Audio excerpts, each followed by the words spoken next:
The seasons are changing and the wind is howling. It's going to be a stormy night. Why don't you come inside and join me in the spellbound soiree?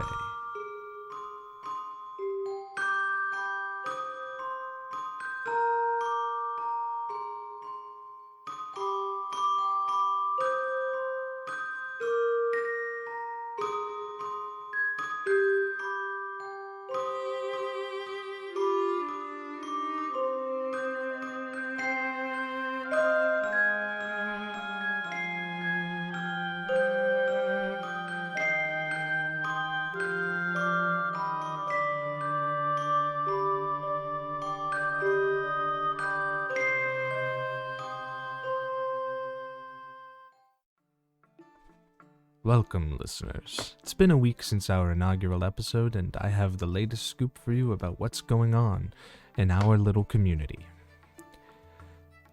Last week, we were graced with the presence of Carl, the wizard from the Psionic Order.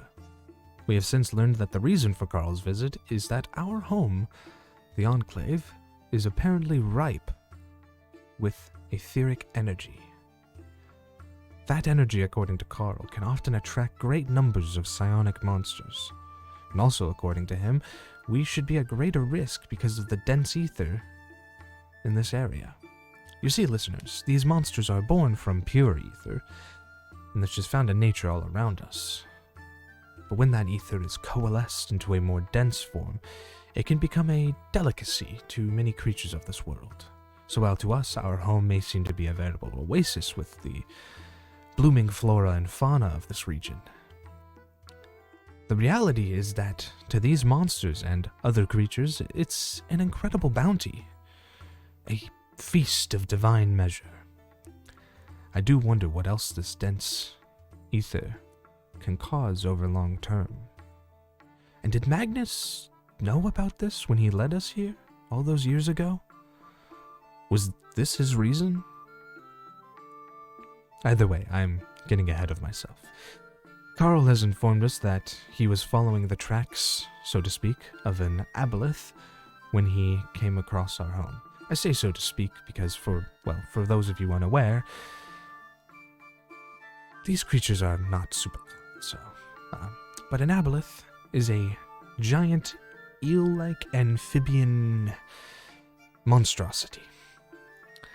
These creatures are thought to be, at best, mindless creatures of destruction, and at worst, maniacally driven and possess incredible, powerful psionic abilities. Along with this, these creatures possess a most fearsome ability to turn any creature caught in a gray goo-like substance they secrete into a mindless servant. Carl has informed us that he has not found any signs of the creature here so far, but that we should still be on guard and take necessary precautions to protect ourselves. The main things Carl said was to keep out of open water for the time being and to not venture into any caves.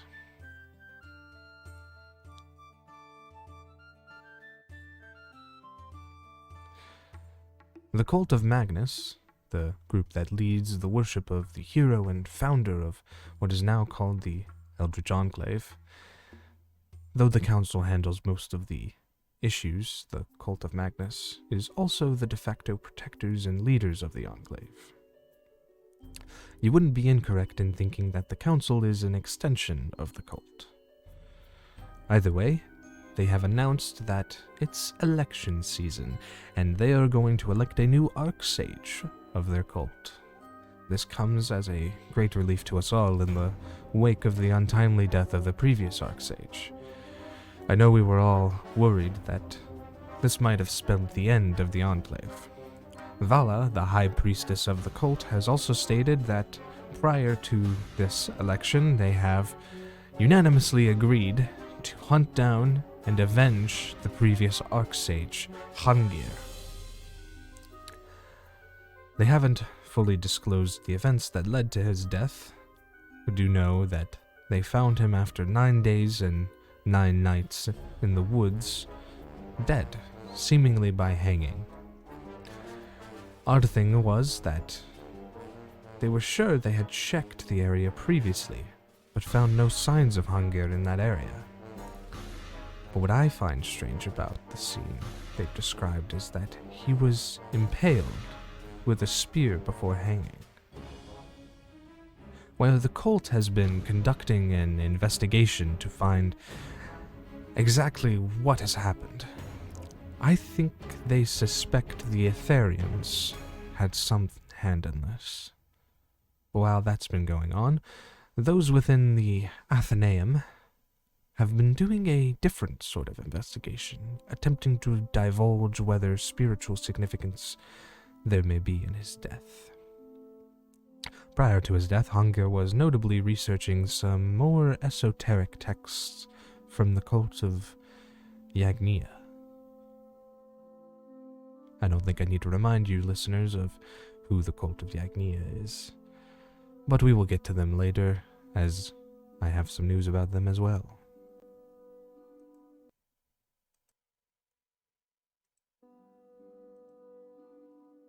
I come to you with grave news today, listeners. As you all know, a few days ago was the opening of the arcade, a new building in the town square. A place where one could leave behind any worries of their lives and just enjoy the facilities. The arcade featured not only games, but also other recreational and pampering activities such as a spa and a sauna. Up to the opening, the building project was plagued by rumors of dark secrets. I mentioned a few of these last time. Rumors like, the arcade is a facade only here to subjugate the masses and draw the attention away from the shadows. I'm unsure how much, if any, truth there is to these rumors, listeners. But one has to wonder with these recent events. A few days ago, only a couple of hours before the arcade was due to open, it disappeared. Just vanished, without a trace. Carl and a few members of the council are researching to see if there's any connection to a monster he was tracking, and the building's disappearance. It's with heavy heart that I tell you we lost 5 individuals along with the arcade as they were inside at the time of the disappearance. The names of these individuals are as follows. Shyla Trevels, a witch employed by the council to set up some wards within the building. Fester, a professor from the Spire who was supposed to set up a small clinic within the building. Rut and Slurk, 2 goblikin that were assisting Professor Fester with setting up the clinic. And gravest of all, we lost the Howling Spectre, the ghost that had been haunting the land long before the construction began. They, most of all, were looking forward to having an actual building to haunt. May they all find their way home to us.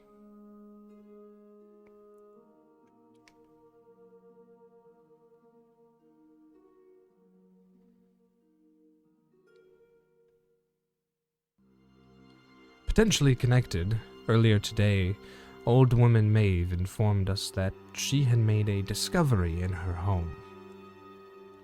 Recently, she's been hearing voices. She assumed that this was her grandson trying to connect with her from beyond wherever he is.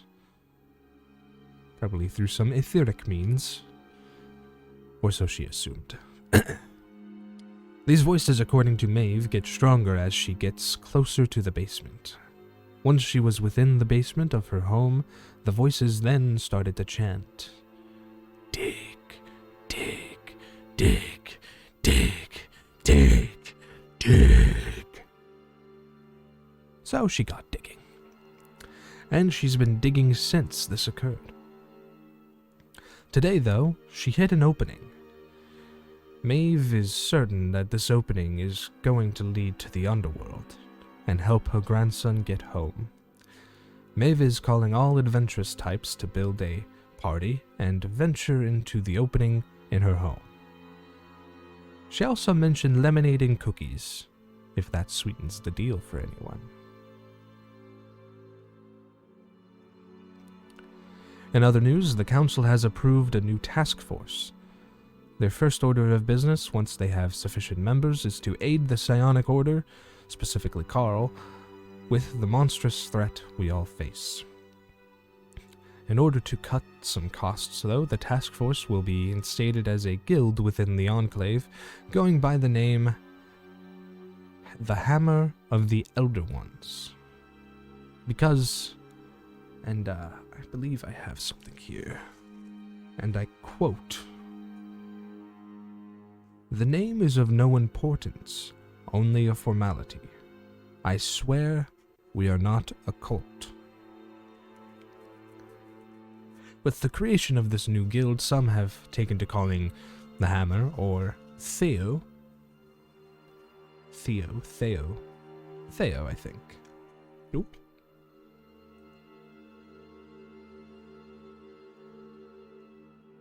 Sorry, I got thrown off. Anyone is welcome to join, should they pass the initiation and trials. They would not disclose to me what the initiation or trials entailed. They said it was for only those that joined to know, and not any outsiders. But the leaders of the guild assured me that they plan to combat the aberrations that surround our home. So we can all rest assured that Theo will handle it.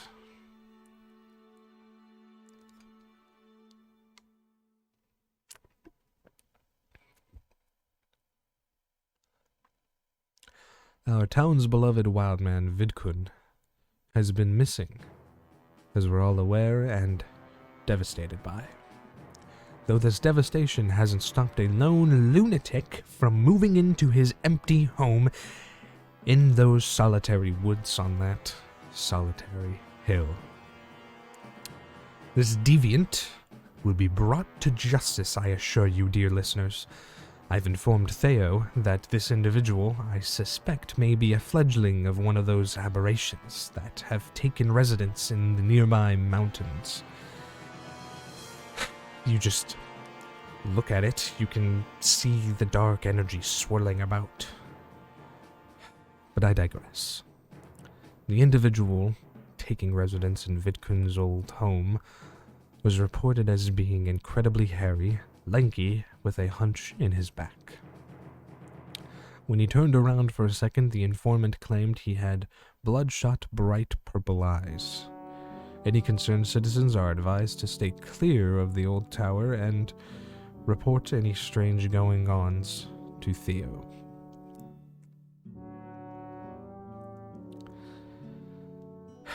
I do not wish to alarm you any further, dear listeners, but I have heard another rumor. It has been proposed by a few people who live on the walls of the Enclave that the Aetharians, our neighbors from the east, have been spotted scouting our home. For what reason, we're not sure. Perhaps they've already been overrun by the psionic creatures that have recently moved in, and they're doing the bidding of their new monstrous overlords. One can never be sure in these situations. The council have responded by upping surveillance on the surrounding walls to see if they can verify these reports, and to, if we're lucky, capture one and get some information from them.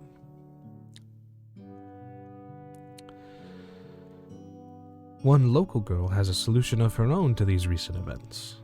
Mavis, age 9, has reported that she found a broken-down automaton in the woods nearby. These automaton are from the ancient war our ancestors waged in defense from the invading Aetharians.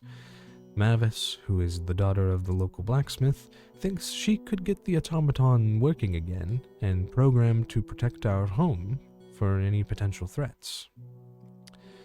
When Mavis was asked what she named the automaton, she replied, Billy Hogarth III. When further asked why the third, she looked at them confused and pointed at the other two she had already found.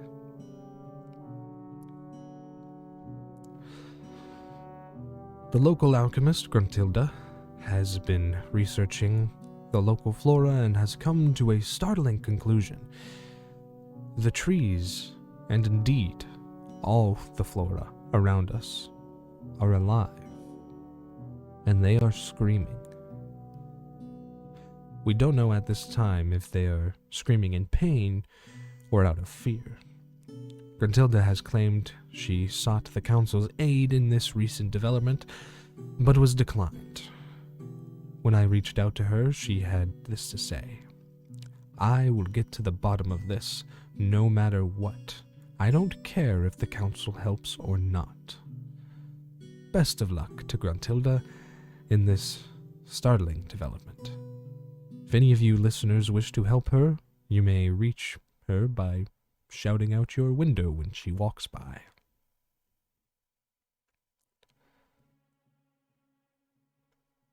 Possibly related to these recent events with the aberrations at night across the mountain range, to the south, various sightings of dark figures have been reported. These creatures appear to be humanoid in shape, though with the recent events and the monstrous invasion, they could be servants of some psionic overlord. Nevertheless, Theo has been informed and have said once they've finished recruitment, they will look into any and all reports they've received. Now I have some messages from our lovely community.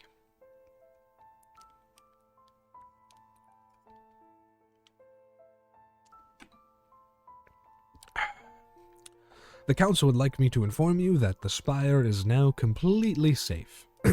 All dangerous floors have, and I quote, moved on. So all business to the spire should resume as normal until otherwise notified. Additionally, the council would also like me to inform you that next week there will be a curfew instated.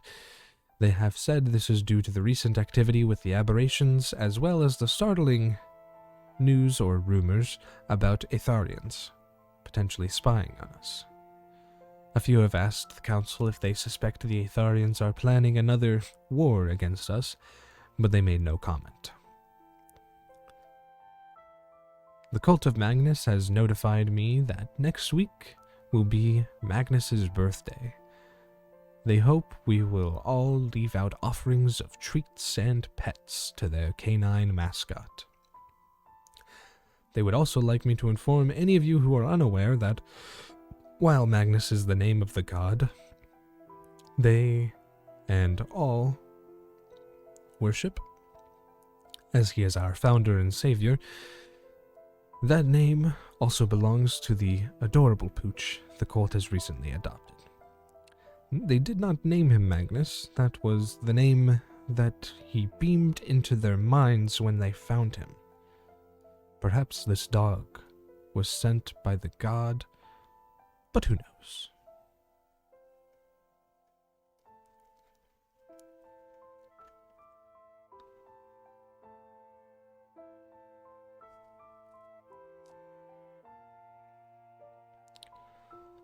The cult of Magnus has notified me that next week will be Magnus's birthday. They hope we will all leave out offerings of treats and pets to their canine mascot.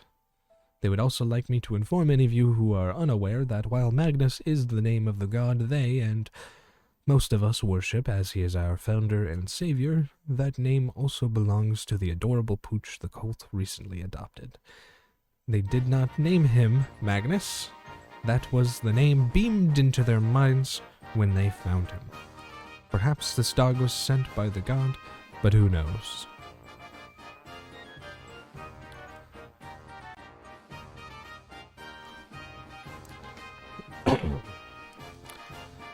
It is with great sorrow that I come to you now, dear listeners.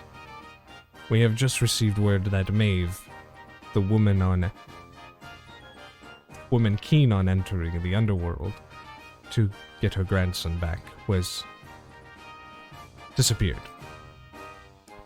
A group of hardy adventurers types entered her home a few moments ago and relayed to me that she was missing through telepathic means, though the cookies and lemonade were still there. We are unsure what may have happened. Perhaps she's merely out for more ingredients to make more cookies and lemonade. Or more worryingly, perhaps she ventured in on her own. We all know how Maeve is. I'm sure everyone remembers that one time when her grandson went missing a few years ago, and she alone assaulted a nearby bandit camp because she thought they had her grandson. Or even more worryingly, what if she was taken by something coming out from the chasm in her basement? Let's all hope for the best for Maeve. After all, she is the pride of our community. Do you remember that crazy wild man I mentioned who moved into Vidkun's old house? Well, his name is Victor, and apparently he likes the trees. He said he's been living in the area for some time and just thought he'd keep watch over Vidkun's home until he returned. What a good upstanding citizen. I'd like to issue a personal apology for calling Victor a crazy lunatic prior to this, though to be fair, he does have the appearance of a Sasquatch with menacing eyes that could easily be mistaken for an aberration. Nonetheless, I thank you for your commitment to the forest and that small region of our home, Victor. This just in, Dave, our town crier, has been spotted sitting at the steps of the council building. We're unsure why at this point, but perhaps he's depressed by these recent events. Rampant aberration invasion is nothing to scoff at, dear listener. These times are hard on us all. Let's all lend our support to Dave the next time we see him. That reminds me, I did actually receive an invoice from Dave asking me to promote something for him. I was planning on doing this later, but in the light of this, I will do so now. Dave, our local crier, asks that if you wish to change your name or title, that you please visit him to get the proper paperwork done so that it can become official. Were you born a Richard, but now you're an Elizabeth? Or perhaps you were named Barry, but now you wish to be known as the Great Behemoth? Then seek out Dave. Dave would also like me to inform everyone that there are now options for pronouns if you wish to change or update those as well. Now that is something. If you find yourself in a situation like those, then be sure to reach out to Dave. Oh. One last message from Dave. He says, trans rights are human rights. Wow, what an upstanding guy. Let's all wish him the best going forward.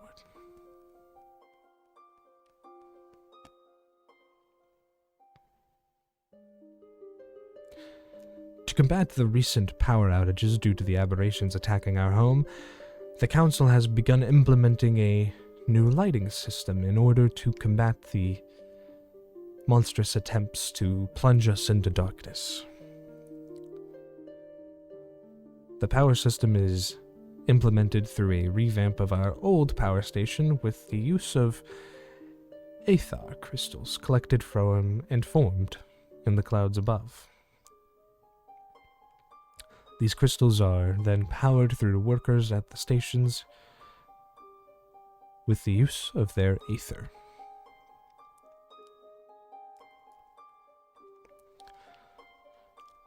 During the last attack, or shortly thereafter, we're not completely sure of the timeline of events at this time. But I digress. After the last attack on our home, a local orphan, Ricky, has gone missing. It is suspected by some that he may have run off to find a knight to train under them, as Ricky wished to become a knight himself one day. If this is the case, these individuals believe Ricky will show up to the ceremony of the sword that is happening in a few weeks. The ceremony will consist of many food carts, games with prizes, and a few different shows to be performed throughout the Enclave. However, the highlight of the festival, or the actual ceremony, is when individuals will test their might to pull out a sword from the stone in the center of the square. The thought is that Ricky will go there to seek out a tutor in the ways of the knight. Best of luck, Ricky. And now, here's the forecast.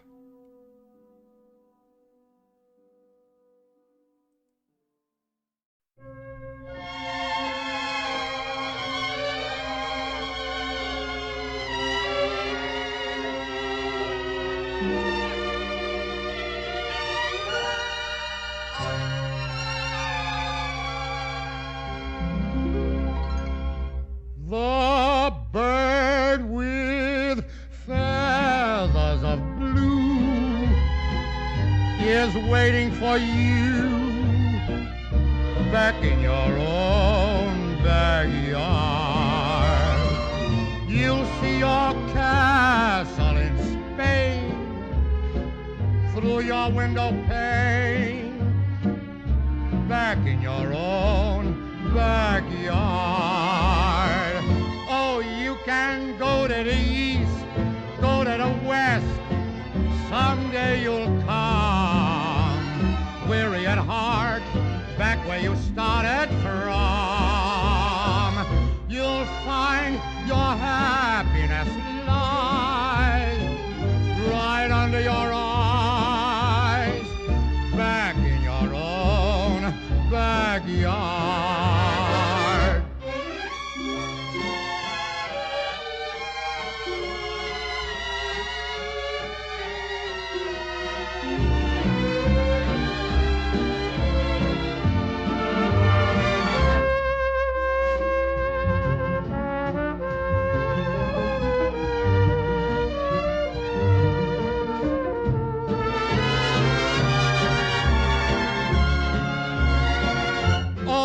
Can go to the east, go to the west, someday you'll come, weary at heart, back where you started from.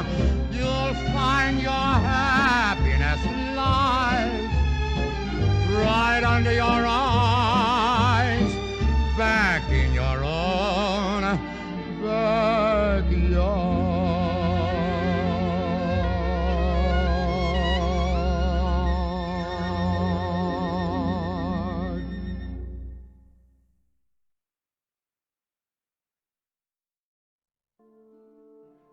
Welcome back, listeners.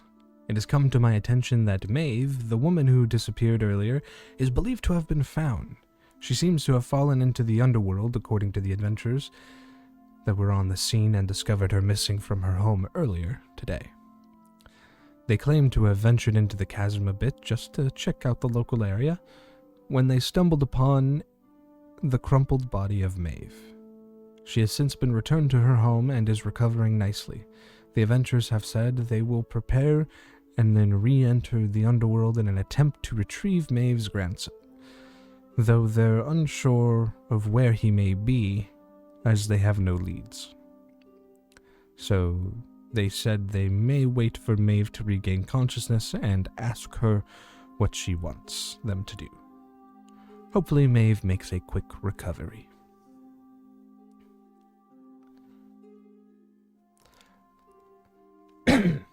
The festival for the Flight of Morrigan will be occurring soon. The festival covers the time in which the goddess will disappear from our night sky, leaving us moonless for 3 nights. During this time, she will be searching for her lost love in the void. We celebrate the festival in order to encourage her and, hopefully, return her love to her side once more. The festival will have, of course, the usual affair with games, food, prizes, and shows. But the crown jewel of this festival is the final night, where one of the local coven of Morrigan will ascend to join the goddess in her celestial domain. I would like to inform those unaware that this is not a sacrifice. She will be literally ascending beyond the mortal realm.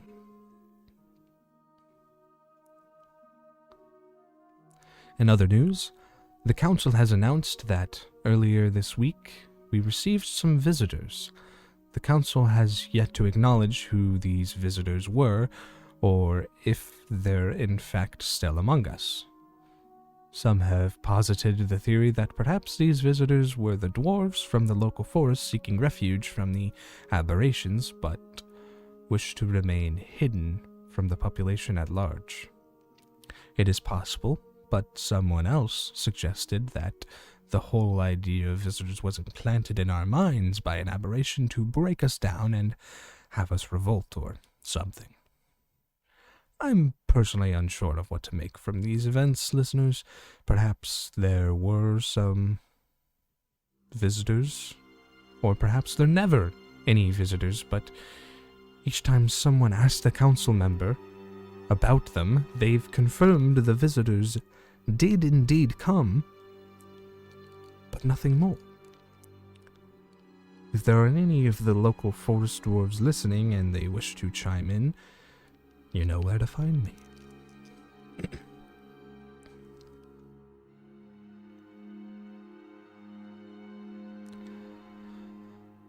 One of the local witches from the Coven of Morrigan has reached out to me with word that she has found a new way of binding a familiar. Instead of the traditional, let's just say, intimate pact, this new method allows for one to make a formal pledge with the spirit. Azalea Graves, the witch in question, has stated that while intriguing, she doesn't believe this to be the best form of connection between an Aether user and their familiar, due to the general lack of connection there. The intimate ritual, performed traditionally, well, it may take weeks and weeks of preparation, and the ritual itself can take up to a week.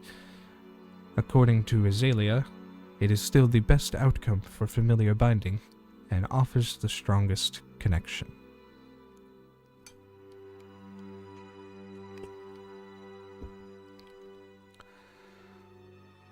It has come to that time, listeners. I have received word from the cult of Yagnia. For those unaware, the cult of Yagnia is a local cult that worship the god Yagnia. He is said to be a god of drunken revelry, arousal, lust, basically anything hedonistic. God of hedonism would probably be a good summation of his character. There are some that express a darker side to him, but I digress. The cult would like to ask that, since everyone is having a rough time of it, with the invasion and all that, they ask that we all drink more wine and other forms of alcohol. They claim this will help strengthen their god and strengthen our connection to him, if we so wish. They also asked me to relay this message.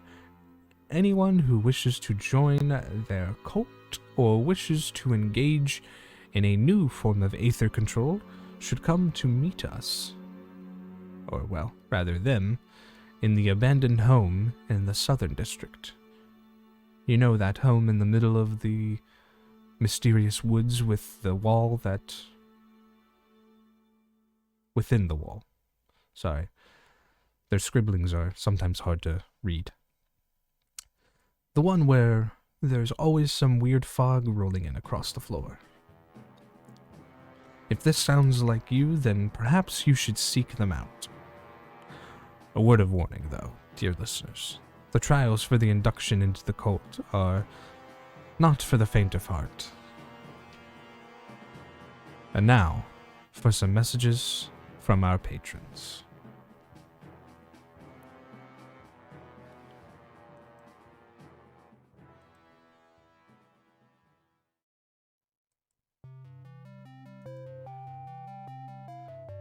Gruntilda of Gruntilda's Florium would like to ask you to come down to her shop for all your floral needs. Need a bouquet for that special someone? She's got you covered. How about a single rose for that crush you have? She's got you there too. Well, how about a vial of Atropa Belladonna for that abuser in your life? Well, you should probably be more discreet, but she's got you there too. Leo, the local blacksmith and artificer of automatons, would like to inform anyone interested in new equipment to protect themselves from aberrations or Itharians to come to his shop. He has the best armor and weapons around. If those aren't your thing, he also has some automatons, both refurbished from what his daughter, Mavis, found, and ones of his own design to protect you and your loved ones. And lastly, Theo, the Hammer, or the Hammer of the Elder Ones, would like to invite any and all interested in joining the guild to hunt down the aberrations that infest our local ecosystem. They will offer training to those who come down to their newly established guild hall, which can be found on the north side of the guild square. The training will, of course, include some specific techniques on how to deal with psionic abilities from the member of the Psionic Order, Carl. If you're interested, you should head down to the guild hall at any time. They left me with this quote: "We'll be waiting."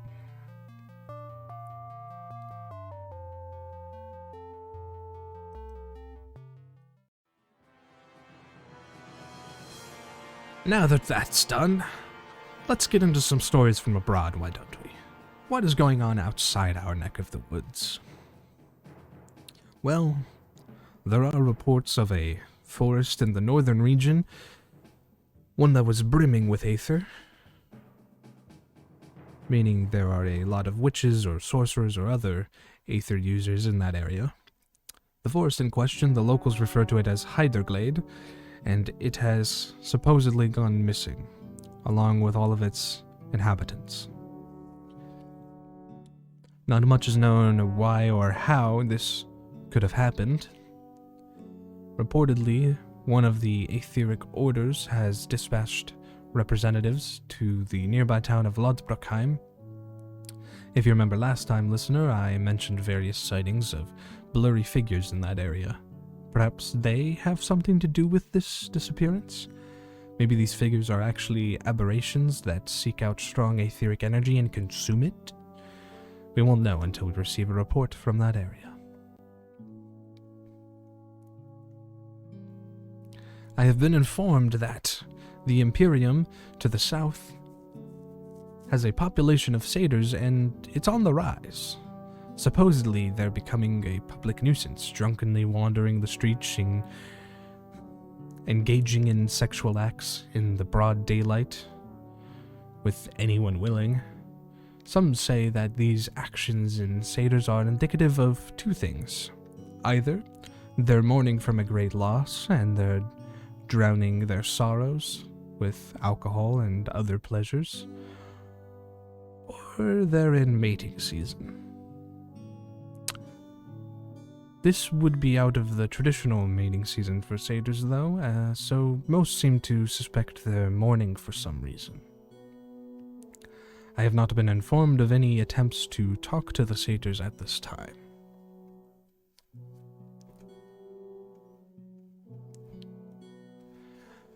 After long discussions throughout the past few years or so, the Council of Aetheric Orders have decided to induct a new order.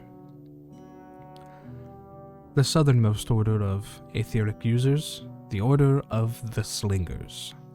This opens up new trade routes for any kingdoms or communities, such as our own, to trade with our new southern neighbors. This order and region are located far to the south, being beyond that of the Imperium. Which is good, because the Imperium has shunned the Aetheric Orders in favor of their own Aetheric leaders known simply as the Hand. They're supposedly said to be divine beings worshipped by the people of Nibiria. Whether this is true or not has not been confirmed.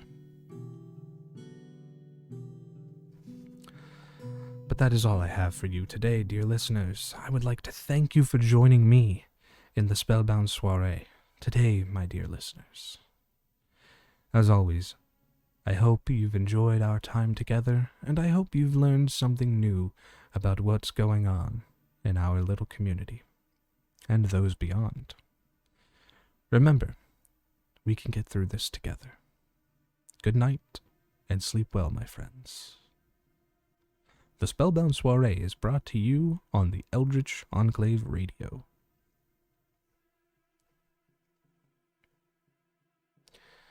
Thank you for listening to this episode of Spellbound Soiree. I hope you enjoyed, and we'll come back next time. Today's forecast was Back in Your Own Backyard, sung by Ruth Edding. The song was released in 1927 and entered into public domain in 2023. If you want to keep up with me on social media, you can find me on Instagram at feckin_undead and on Blue Sky at Iacchus, that's spelled IACCHUS .bsky.social. You can also email me at annalsofastrea@gmail.com. See you next time.